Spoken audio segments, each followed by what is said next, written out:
I think Ethereum's a security. I think it's pretty obvious it's a security. It was issued via an ICO. There's a management team. There's a pre-mine.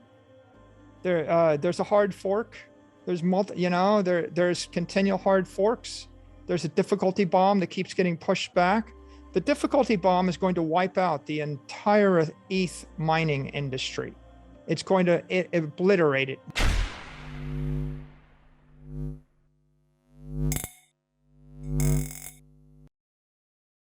Michael Saylor, CEO of MicroStrategy, recently referred to Ether, the native token of the Ethereum blockchain network, as a security rather than a commodity. Saylor describes Ethereum as an evident security because the development team can decide to update the network without the participants' consent. He says that anything that can be thought of as a commodity will have characteristics comparable to gold, and the cryptosphere will be no different. This implies that no team of engineers can arrive and make decisions or updates that can alter how the network functions. Michael Saylor is confident that Ethereum, the second largest cryptocurrency network, is a security since it possesses all of these characteristics, despite the fact that Ether and Bitcoin have been referred to by commodities by the leaders of some U.S. regulatory bodies and lawmakers.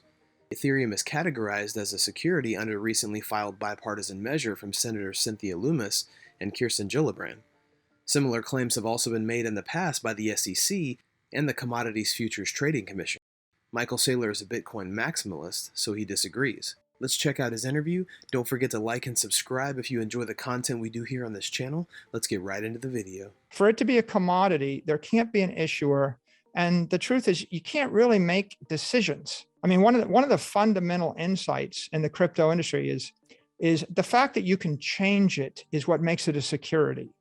So if you look at most of these cryptos where they have hard fork after hard fork after hard fork, the problem with a hard fork is that changing the protocol means that some development team is making a decision. And if you can change the protocol in a material way, you can change the monetary protocol, right?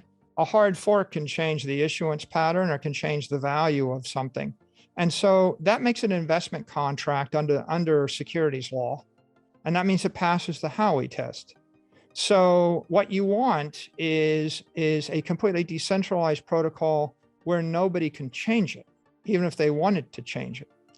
So fundamentally, the problem with Ethereum is they keep changing it, right? From a securities law point of view, right? And there's a team of people that make recommendations.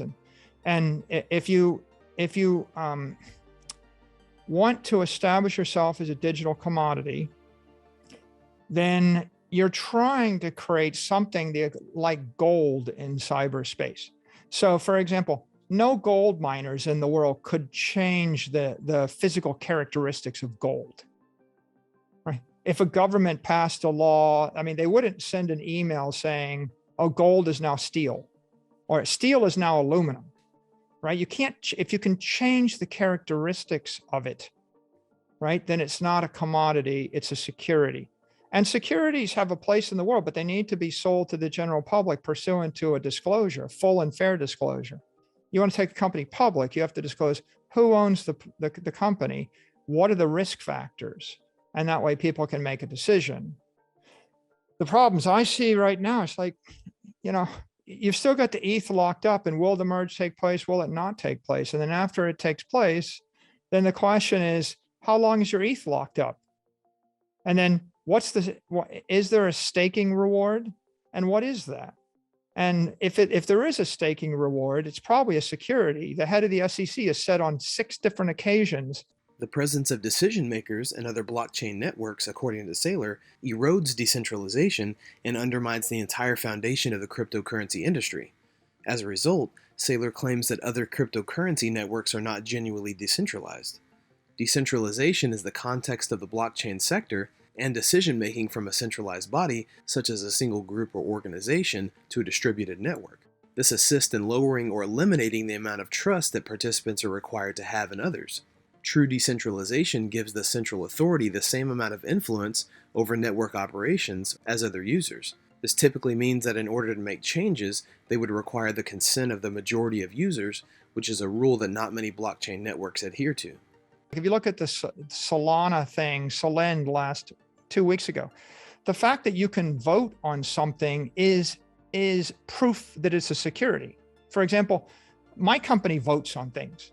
Shareholders vote on things. When you take a shareholder vote, it doesn't make you gold, right? There's no way that the gold owners or the gold miners could take a vote and convert gold into aluminum, you see. And if I owned a bunch of lumber, I couldn't take a vote and turn the lumber into steel, right? So ultimately, the challenge with these things is the ability to do anything. If it's truly decentralized, then you have to release the protocol into the world and not change it, not even contemplate changing it. In fact, that one of the big problems with all these proof of stake networks is, in order to get them to work, they have to keep doing hard fork after hard fork. And the reason they're doing it is because they're putting the security into the software instead of into the hardware or into the physics.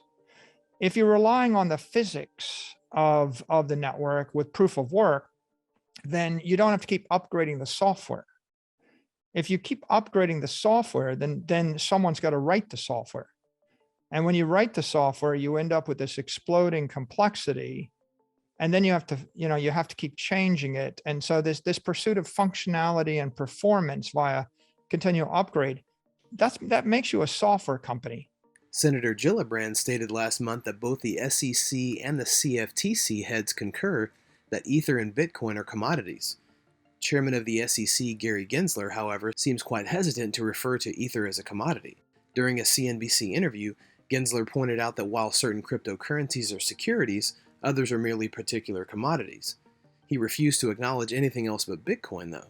Gillibrand and Loomis stated that a digital asset can be a good, a security, or an asset, which Loomis says might include NFTs, or digital assets that aren't used as money or a store of value. On the other hand, the Howey test, which outlines 3 requirements for determining whether an asset is a security, would be used to define them. Money must be invested in a group endeavor with the understanding that suitable profits will result from the efforts of others. Tokens that grant their owners the ability to vote, receive dividends, or partake in profits will be regarded as securities.